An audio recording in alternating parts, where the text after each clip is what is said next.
ভাই সাহেব, আপনারা পিয়ার পদ্ধতি বুঝেন? পিয়ার পদ্ধতি গায়ে দেয় নাকি খায়? যারা পিয়ার বোঝে না তাদের রাজনীতি করার দরকার নাই, ঘুমান আপনারা। যারা বুঝে তারা রাজনীতি করবে। পিয়ার হচ্ছে প্রপোর্শনাল রিপ্রেজেন্টেটিভ সিস্টেম, যাকে বলে সংক্ষেপে পিয়ার বা বাংলায় সংখ্যানুপাতিক পদ্ধতি।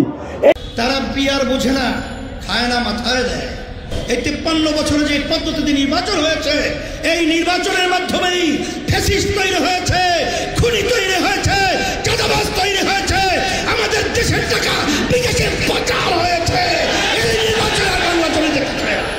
এই জন্যে আমরা পরিষ্কার বলছি যে আমরা এদেশের সন্তান। এদেশ নিয়ে ভালো মন্দ নিয়ে চিন্তা করার দায়িত্ব আমাদের রয়েছে।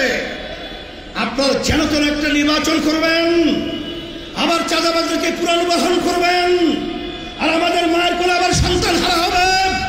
এটা কখনোই আমাদের হুঁশ থাকতে, গলা থাকতে, মুখ থাকতে বন্ধ করবো না, বন্ধ করবো না।